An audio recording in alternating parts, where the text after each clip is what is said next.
അസ്സലാമു അലൈക്കും വറഹ്മത്തുള്ളാഹി വബറകാതുഹു. അൽഹംദുലില്ലാഹി റബ്ബിൽ ആലമീൻ വസ്സലാത്തു വസ്സലാം അലാ അഷ്റഫിൽ അംബിയാഇ വൽ മുർസലീൻ നബീന വഹബീബിന മുഹമ്മദിൻ വആലിഹി വഅസ്ഹാബിഹി അജ്മഈൻ വഅലാ മൻ തബിഅഹും ബിഇഹ്സാനിൻ ഇലാ യൗമിദ്ദീൻ അമ്മാ ബഅദ്. വളരെയേറെ ബഹുമാനമുള്ള സത്യവിശ്വാസികളെ, സഹോദരങ്ങളെ, വിശ്വാസികളായ ആളുകൾ നഷ്ടപ്പെടുത്തുന്ന വളരെ വലിയ ഒരു നന്മയെ സംബന്ധിച്ച് ഒരിക്കൽ കൂടി ഓർമ്മപ്പെടുത്തുവാനാണ് ഉദ്ദേശിക്കുന്നത്. മുമ്പൊരിക്കൽ ചെറിയ രൂപത്തിൽ ഈ വിഷയം നാം സംസാരിച്ചിട്ടുണ്ട്. എന്താണത്? നാം ഒക്കെ നമ്മുടെ വീട്ടിലേക്ക് കയറുന്നവരാണ്. കാരണം വീട്ടിൽ നിന്ന് പുറത്തു പോയി കഴിഞ്ഞാൽ വ്യത്യസ്ത ആവശ്യങ്ങൾക്ക് നമ്മൾ വീട്ടിൽ നിന്ന് പുറത്തേക്ക് പോകും. അതിനുശേഷം നമ്മൾ വീട്ടിലേക്ക് കയറുമ്പോൾ മഹാഭൂരിപക്ഷം ആളുകളും വീട്ടിലേക്ക് കയറുമ്പോൾ സലാം പറയാറില്ല. പലപ്പോഴും മറ്റുള്ളവരുടെ വീട്ടിലേക്ക് പോകുമ്പോൾ സലാം പറയുന്ന ആളുകൾ സ്വന്തം വീട്ടിലേക്ക് കയറുമ്പോൾ സലാം പറയാറില്ല. കാരണം ഭാര്യയ്ക്ക് സലാം പറയുക, മക്കൾക്ക് സലാം പറയുക, മാതാപിതാക്കൾക്ക് സലാം പറയുക, അതൊക്കെ എന്തോ ഒരു കുറച്ചിലുള്ള ഒരു കാര്യമായി, ഒരു ഹയാഇൻ്റെ ഒരു ലജ്ജയുള്ള കാര്യമായി പലരും കരുതുന്നു. എന്നാൽ അങ്ങനെ സലാം പറയാതിരിക്കുന്നതിലൂടെ നമ്മൾ നഷ്ടപ്പെടുത്തുന്നത് വളരെ വലിയ നന്മകളാണ്. നിങ്ങൾ നോക്കൂ, പരിശുദ്ധ ഖുർആനിലെ സൂറത്തുൻ നൂറിലെ 61-ാമത്തെ ആയത്തിൽ അല്ലാഹു സുബ്ഹാനഹു വ തആല പറയുന്നു, ഫഇദാ ദഖൽതും ബുയൂതൻ, നിങ്ങൾ വീടുകളിലേക്ക് പ്രവേശിക്കുമ്പോൾ, അത് ഏത് വീടാകട്ടെ, നമ്മുടെ വീടാണെങ്കിലും ശരി, മറ്റുള്ളവരുടെ വീട് ആണെങ്കിലും ശരി, ഫഇദാ ദഖൽതും ബുയൂതൻ, നിങ്ങൾ വീടുകളിലേക്ക് കയറിയാൽ ഫസല്ലിമു അലാ അൻഫുസിക്കും, നിങ്ങൾ നിങ്ങളുടെ മേൽ സലാം പറയുക. ഇവിടെ നിങ്ങളുടെ മേലെന്ന് പറഞ്ഞാൽ നാം ഈ പറയുന്ന സലാം പറയുന്ന ആൾക്കും അതിൻ്റെ ഖൈറ് ലഭിക്കുന്നതാണ്. അതേപോലെ തന്നെ ആ വീട്ടിലുള്ളവർക്കും. പിന്നെ സത്യവിശ്വാസികൾ ഒരൊറ്റ നഫ്സ് പോലെയാണല്ലോ, എല്ലാവരും ഏകോദര സഹോദരങ്ങളുമാണ്. അതുകൊണ്ടാണ് ഇവിടെ നിങ്ങൾക്ക് തന്നെ സലാം പറയുക എന്ന് പറഞ്ഞാൽ, ഒരു വിശ്വാസി മറ്റൊരു വിശ്വാസിക്ക് സലാം പറഞ്ഞാൽ അത് മൊത്തത്തിൽ ആ സമൂഹത്തിന് ഒന്നടങ്കം ലഭിക്കുന്ന ഖൈറിൽപ്പെട്ടതാണ്. അതുകൊണ്ടാണ് ഇവിടെ പ്രത്യേകം അങ്ങനെ പറഞ്ഞത്, ഫസല്ലിമു അലാ അൻഫുസിക്കും, നിങ്ങൾ നിങ്ങളുടെ മേൽ സലാം പറയുക. കാരണം വിശ്വാസികളെല്ലാം ഒന്നാണ്. ആ സലാമിൻ്റെ പ്രത്യേകത എന്താണ്? തഹിയ്യത്തൻ മിൻ ഇൻദില്ലാ, അല്ലാഹു സുബ്ഹാനഹു വ തആലയുടെ അടുക്കൽ നിന്നുള്ള അഭിവാദ്യമാകുന്നു അത്. നോക്കൂ നിങ്ങൾ, അഭിവാദ്യ വാചകങ്ങൾ എമ്പാടുമുണ്ട്, പല ഭാഷയിലും പല രൂപത്തിലുമുണ്ട്. എന്നാൽ അസ്സലാമു അലൈക്കും വറഹ്മത്തുള്ളാഹി വബറകാതുഹു എന്ന ഇസ്ലാമിലെ തഹിയ്യത്ത്, ഇസ്ലാമിൻ്റെ അഭിവാദ്യം എന്ന് പറയുന്നത്, അതിൻ്റെ പ്രത്യേകത അത് അല്ലാഹു സുബ്ഹാനഹു വ തആലയിൽ നിന്നുള്ളതാണ്. അല്ലാഹു സുബ്ഹാനഹു വ തആല പഠിപ്പിച്ചതാണ്. അത് മലക്കുകളുടെ അഭിവാദ്യ വാക്കുകളാണ്, സ്വർഗവാസികളുടെ അഭിവാദ്യ വാചകങ്ങളാണ്.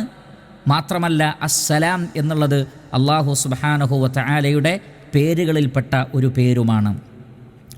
അതുകൊണ്ടാണ് സലാമിനെക്കുറിച്ച് പറഞ്ഞിടത്ത് അല്ലാഹു സുബ്ഹാനഹു വ തആല പറഞ്ഞത് തഹിയ്യത്തൻ മിൻ ഇൻദില്ലാ, അള്ളാഹുവിൻ്റെ അടുക്കൽ നിന്നുള്ള അഭിവാദ്യമാണത്. അപ്പോൾ അതിൻ്റെ മഹത്വം എത്രയായിരിക്കും?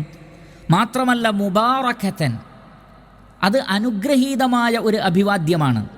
അതിൽ ബറക്കത്തുകളുണ്ട്. ഇത് പറയുന്ന ആൾക്കും കേൾക്കുന്ന ആൾക്കും ബറക്കത്ത് ലഭിക്കും, ആ വീട്ടിലുള്ളവർക്ക് ബറക്കത്ത് ലഭിക്കും. സലാം വ്യാപിപ്പിക്കുന്നതിലൂടെ വീട്ടിലും നാട്ടിലും സമാധാനവും ശാന്തിയും ബറക്കത്തും ഉണ്ടാകും. അതുകൊണ്ടാണ് ഇസ്ലാം സലാം വ്യാപിപ്പിക്കുവാൻ പ്രത്യേകമായി പ്രോത്സാഹിപ്പിക്കുന്നത്. നബി സല്ലല്ലാഹു അലൈഹി വസല്ലമ സലാം വ്യാപിപ്പിക്കുവാനും അത് പ്രചരിപ്പിക്കുവാനും അതിൽ ധാരാളം ഖൈറുകളുണ്ട് എന്ന് നബി സല്ലല്ലാഹു അലൈഹി വസല്ലമ പഠിപ്പിച്ചിട്ടുണ്ട്. അതുമായി ബന്ധപ്പെട്ട കാര്യങ്ങൾ നമുക്ക് മറ്റൊരു ദർസിൽ സംസാരിക്കാം. അപ്പോൾ ചുരുക്കത്തിൽ അനുഗ്രഹീതമാണ് ഈ അഭിവാദ്യം, ധാരാളം ബറക്കത്തുകൾ അതിലുണ്ട്. മാത്രമല്ല ത്വയ്യിബത്തൻ, അത് വളരെ നല്ല ഒരു വാക്കുമാണ്, അനുഗ്രഹീതമാണ്. ത്വയ്യിബത്തൻ, നന്മ നിറഞ്ഞതാണ്, ഖൈറുകൾ നിറഞ്ഞതാണ്. അപ്പോൾ നാം ഒരു വീട്ടിലേക്ക് കയറുമ്പോൾ, അതേത് വീടാകട്ടെ, നമ്മുടെ സ്വന്തം വീടാണെങ്കിൽ പോലും, അതാണ് അലാ അൻഫുസിക്കും, നിങ്ങളുടെ മേൽ തന്നെ, അഥവാ നമ്മുടെ വീടാണ്, നമ്മുടെ കുടുംബമാണ്, നമ്മുടെ മക്കളാണ്, അവർ നമ്മൾ തന്നെയാണ്. അപ്പോൾ നാം സലാം പറയാൻ ഒരിക്കലും ആ വിഷയത്തിൽ ഒരു ലജ്ജ കാണിക്കേണ്ടതില്ല, മടി കാണിക്കേണ്ടതില്ല.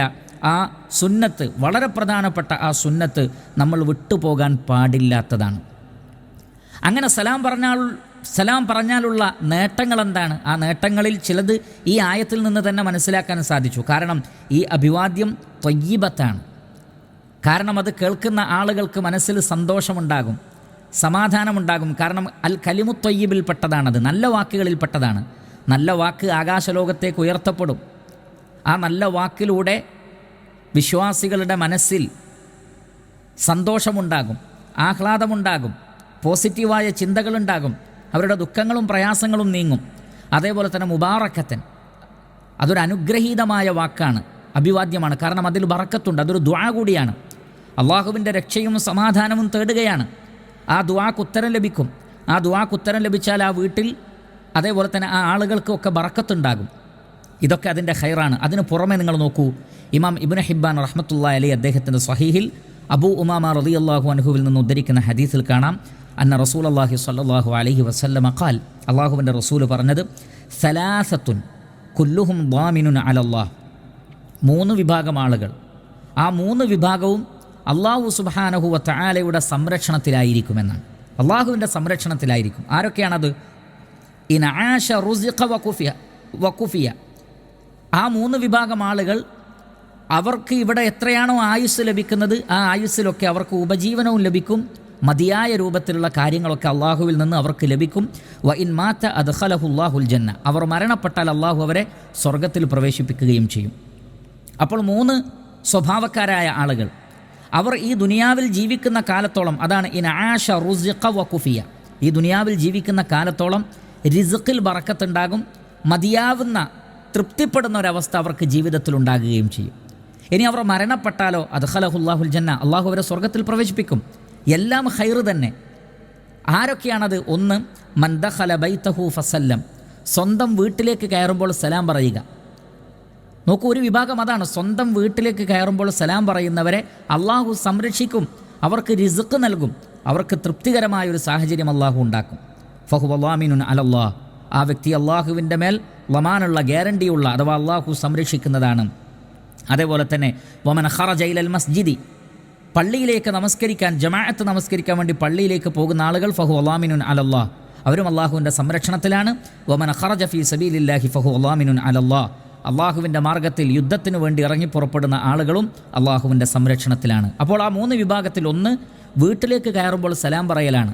അവർക്ക് അള്ളാഹുവിൻ്റെ സംരക്ഷണം ലഭിക്കും, ഉപജീവനത്തിൽ ബറക്കത്തും ലഭിക്കും. എത്രമാത്രം വലിയ ഖൈറാണ് എന്ന് ആലോചിച്ചു നോക്കൂ. അതുകൊണ്ട് തന്നെ അനസ് ഇബ്നു മാലിക് റളിയല്ലാഹു തആല അൻഹു പറയുകയാണ്, ഇമാം തിർമിദി അദ്ദേഹത്തിൻ്റെ സുനനിൽ ഉദ്ധരിക്കുന്ന ഹദീസാണ്, ഖാല ലി റസൂലുള്ളാഹി സ്വല്ലല്ലാഹു അലൈഹി വസല്ലം, അള്ളാഹുവിൻ്റെ റസൂൽ എന്നോട് പറഞ്ഞു, യാ ബുനയ്യ, പൊന്നുമകനെ, ഇദാ ദഖൽത അലാ അഹ്ലിക്, നീ നിൻ്റെ വീട്ടുകാരിലേക്ക് പോകുമ്പോൾ, ഫസല്ലിം, നീ അവർക്ക് സലാം പറയണം, യകൂനു ബറക്കത്തൻ അലൈക വ അലാ അഹ്ലി ബൈതിക്, അങ്ങനെ നീ സലാം പറഞ്ഞാൽ അതിൻ്റെ ബറക്കത്ത് നിനക്കുമുണ്ടാകും, നിൻ്റെ കുടുംബക്കാർക്കുമുണ്ടാകും, ഉമ്മാക്കും ഉപ്പാക്കും അതേപോലെ തന്നെ കുടുംബത്തിലെ മറ്റു അംഗങ്ങൾക്കുമെല്ലാം തന്നെ ആ ബറക്കത്ത് ലഭിക്കുന്നതാണ്. അപ്പോൾ വീട്ടിലേക്ക് കയറുമ്പോൾ സലാം പറഞ്ഞാൽ പറഞ്ഞ ആൾക്കും ബറക്കത്ത്, കേൾക്കുന്ന ആളുകൾക്കും ബറക്കത്ത്. കാരണം നമുക്കറിയാം, അസ്സലാം എന്നത് അല്ലാഹു സുബ്ഹാനഹു വ തആലയുടെ ഇസ്മാണ്. ഇസ്ലാം എന്ന് പറഞ്ഞാൽ തന്നെ സമാധാനവും ശാന്തിയുമാണ്. അസ്സലാം എന്നത് അള്ളാഹുവിൻ്റെ പേരാണ്. സുരക്ഷിതത്വവും സമാധാനവും നിർഭയത്വവും നൽകുന്നവനാണ് അല്ലാഹു സുബ്ഹാനഹു വ തആല. അതാണ് നാം അല്ലാഹുമ്മ അൻതസ്സലാം വ മിൻകസ്സലാം എന്ന് പറയുന്നത്. അള്ളാഹുവിൻ്റെ നാമം ഒരു വീട്ടിൽ ഉച്ചരിക്കപ്പെട്ടാൽ അതിൻ്റെ മറ്റൊരു പ്രത്യേകത, പിശാചുക്കൾ ആ വീട്ടിൽ നിന്ന് ഓടി അകലുമെന്നാണ്. കാരണം സ്വഹീഹായ ഹദീസിൽ വന്നിട്ടുണ്ട്, നമുക്ക് രാവിലെയും വൈകുന്നേരവും ചൊല്ലാനുള്ള ദിക്റിൽ തന്നെ അതിൻ്റെ ആശയമുണ്ട്. ബിസ്മില്ലാഹില്ലദീ ലാ യദുറു മഅസ്മിഹി ഷൈഉൻ ഫിൽ അർദി വലാ ഫിസ് സമാ വഹുവസ് സമീഉൽ അലീം. ബിസ്മില്ലാ, അള്ളാഹുവിൻ്റെ നാമത്തിൽ. എന്താണ് അള്ളാഹുവിൻ്റെ നാമത്തിൻ്റെ പ്രത്യേകത? അല്ലദീ ലാ യദുറു മഅസ്മിഹി, അള്ളാഹുവിൻ്റെ പേരിൻ്റെ കൂടെ ഒന്നും ഉപദ്രവിക്കുകയില്ല, ആകാശങ്ങളിലും ഭൂമിയിലുമുള്ള. അപ്പോൾ അള്ളാഹുവിൻ്റെ ഇസ്മ എന്ന് പറഞ്ഞാൽ ഉപദ്രവങ്ങളെ നീക്കുന്ന കാര്യമാണത്. ആ ഇസ്മ ഉച്ചരിക്കപ്പെട്ടാൽ അവിടെ അതിൻ്റേതായ ഖൈറാത്തുകളുണ്ടാകും, ബറക്കാത്തുകളുണ്ടാകും. പിശാചുക്കൾ അവിടെ നിന്ന് അകലുന്നതാണ്. ആ നിലക്ക് വീട്ടിൽ ഖൈറും ബറക്കത്തും ഉണ്ടാകും. കാരണം അസ്സലാം എന്ന് പറയുമ്പോൾ അത് അള്ളാഹുവിൻ്റെ ഇസ്മുകളിൽപ്പെട്ട ഒരു ഇസ്മുമാണ്. ആ നിലക്കെല്ലാമാണ് വീട്ടിലേക്ക് കയറുമ്പോൾ സലാം പറഞ്ഞാൽ അതിൻ്റെ ബറക്കത്ത് ലഭിക്കുന്നത്. ഇനി വീട്ടിൽ ആരുമില്ല, നമ്മൾ മാത്രമാണ് വീട്ടിലുള്ളത് എങ്കിൽ പോലും സലാം പറയാം, അസ്സലാമു അലൈക്കും എന്ന് തന്നെ പറയാം. അല്ലെങ്കിൽ ചില സ്വഹാബികളിൽ നിന്നും താബിയങ്ങളിൽ നിന്നും സ്ഥിരപ്പെട്ടതുപോലെ അസ്സലാമു അലൈനാ വ അലാ ഇബാദില്ലാഹി സ്വാലിഹീൻ, ഞങ്ങളുടെ മേലും അല്ലാഹു സുബ്ഹാനഹു വ തആലയുടെ സ്വാലിഹീങ്ങളായ എല്ലാ അടിമകളുടെ മേലും അള്ളാഹുവിൻ്റെ രക്ഷയും സമാധാനവും ഉണ്ടാകട്ടെ. എന്നിങ്ങനെ പറയാവുന്നതാണ്. അപ്പോൾ വീട്ടിൽ ആളുകൾ ഉണ്ടെങ്കിലും ഇല്ലെങ്കിലും, ആളുകളുണ്ടെങ്കിൽ അസ്സലാമു അലൈക്കും വറഹ്മത്തുള്ളാഹി വബറകാതുഹു, അള്ളാഹുവിൻ്റെ ബറക്കത്തുകളും അള്ളാഹുവിൻ്റെ റഹ്മത്തും നിങ്ങൾക്കുണ്ടാകട്ടെ, അള്ളാഹുവിൽ നിന്നുള്ള പ്രത്യേക രക്ഷയും സമാധാനവും ഉണ്ടാകട്ടെ. വളരെ ബറക്കത്തുള്ള ഒരു പ്രാർത്ഥനയാണ്, ഒരു തഹിയ്യത്താണ്. അതിന് ഈ പറയപ്പെട്ട പോരിശകളും നന്മകളും എല്ലാം ഉണ്ട്. ആരുമില്ലെങ്കിൽ അസ്സലാമു അലൈനാ വഅലാ ഇബാദില്ലാഹി സ്വാലിഹീൻ എന്ന് പറയാവുന്നതാണ്. അപ്പോൾ ഈ കാര്യം, ഇതിൻ്റെ ഒരു പ്രാധാന്യം മനസ്സിലാക്കി നമ്മൾ വീട്ടിലേക്ക് കയറുമ്പോൾ, സാധാരണ ആളുകൾ വീട്ടിലേക്ക് കയറുമ്പോൾ മറ്റു പലതും പറഞ്ഞുകൊണ്ട്, മറ്റു പല വിഷയങ്ങളും പറഞ്ഞുകൊണ്ടാണ് വീട്ടിലേക്ക് കയറുന്നത്. എന്നാൽ നമ്മൾ ബിസ്മില്ല എന്ന് പറഞ്ഞുകൊണ്ട് വീട്ടിലേക്ക് കയറണം. നബി സല്ലല്ലാഹു അലൈഹി വസല്ലം പറഞ്ഞത് ബിസ്മില്ല എന്ന് പറഞ്ഞാൽ പിശാച് പിന്നെ നിങ്ങളുടെ കൂടെ വീട്ടിലേക്ക് കയറില്ല. എന്നാൽ നമ്മൾ അങ്ങാടിയിൽ നിന്നും മറ്റുമൊക്കെ വരുമ്പോൾ ബിസ്മില്ല എന്ന് പറയാതെ വീട്ടിലേക്ക് കയറിയാൽ ആ പിശാച് നമ്മളുടെ കൂടെ വീട്ടിലേക്ക് കയറുമെന്നാണ്. അപ്പോൾ വീട്ടിലേക്ക് കയറുമ്പോഴും ഭക്ഷണം കഴിക്കുമ്പോഴും വസ്ത്രം അഴിച്ചു വെക്കുമ്പോഴും ഒക്കെ ബിസ്മില്ല എന്ന് പറയണം. അതോടൊപ്പം വീട്ടിലേക്ക് കയറുമ്പോൾ ബിസ്മില്ല എന്ന് പറഞ്ഞിട്ട് അസ്സലാമു അലൈക്കും വറഹ്മത്തുള്ളാഹി വബറകാതുഹു എന്ന് പറഞ്ഞുകൊണ്ടാണ് നമ്മൾ വീട്ടിലേക്ക് കയറേണ്ടത്. ഒരുപാട് ബറക്കത്തുകൾ ഈ ലോകത്തും പരലോകത്തും നമുക്കതിനാൽ ലഭിക്കും. നാളെ സ്വർഗ്ഗലോകത്ത് പ്രവേശിപ്പിക്കപ്പെടാൻ പോലും വീട്ടിലേക്ക് കയറുമ്പോൾ സലാം പറയൽ കാരണമായി തീരുമെന്ന് നബി സല്ലല്ലാഹു അലൈഹി വസല്ലം പഠിപ്പിച്ചിട്ടുണ്ടെങ്കിൽ വളരെ വലിയൊരു പുണ്യകർമ്മമാണത്. ഈ ഫളായിലുകൾ ഒരിക്കലും നമ്മൾ നഷ്ടപ്പെടുത്തരുത്. അല്ലാഹു സുബ്ഹാനഹു വ തആല നാം ഏവരെയും അനുഗ്രഹിക്കട്ടെ. വസല്ലല്ലാഹു വസല്ലമ അലാ നബീന മുഹമ്മദിൻ വ ആലിഹി വസഹ്ബിഹി അജ്മഈൻ വൽഹംദുലില്ലാഹി റബ്ബിൽ ആലമീൻ.